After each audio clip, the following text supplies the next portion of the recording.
Оваа студија доаѓа во моментот кога околу 90% од градежните работи за изградба на коридорот, регионалниот коридор за гасоводот низ Водно се завршени и кога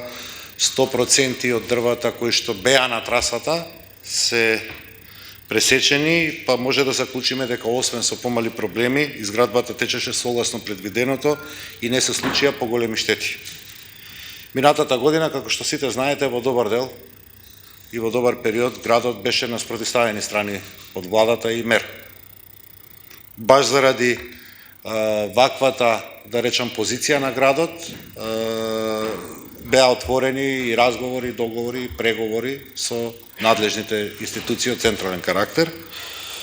И кога и ние увидовме дека измената на трасата за проаѓање на гасоводот на Водно беше невозможна и поради финансиски, меѓутоа и поради временски импликации за гасификација на земјата, го извадивме максималниот бенефит за граѓаните на Скопје, ја намаливме и видоизменивме постојната траса и кога јас лично како градоначалник се уверив дека тоа е оптимумот што може да се постигне во таа ситуација, се даде зелено светло,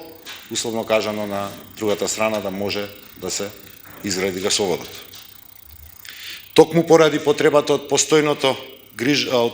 грижа за зеленилото и ревитализацијата на Водно, изработена и оваа студија од страна на стручен тим, која што укажува на потребата не само од заштита, туку и поквалитетно управување со парк шумата Водно. Подрачјето на парк шумата Водно е предел со посебни природни карактеристики, прогласено е за заштитено подрачје согласно Законот за заштита на природните реткости, а со одлука за прогласување на планината Водно за парк шума и нејзината заштита донесени од страна на тогашното собрание на град Скопје во 1991 година. Поради потребата од зачувување на планината, односно заштитата на биолошката разновидност, изработена е оваа студија за валоризација на парк шумата Водно, во која што главен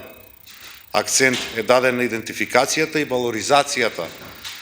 на важечките екосистеми и живеалишта на Водно, како и на поедини видови растенија, габи, животни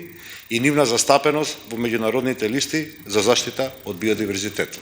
Оваа студија е најцелосен и најсеопфатен документ за Водно било кога направен во неговата историја. До сега студија со вакви податоци, со вакви валоризации на растителниот и животинскиот свет овој град не добил и не изработил. И токму заради тоа, според мене е стратешки документ откако ќе докоригираме и ќе биде предмет на носење од страна на Советот на град Скопје, представува стратешки документ за Водно. Согласно оваа студија се препорачува формирање на две советодавни тела, Совет на засегнати страни и Научен совет. По Советот на засегнати страни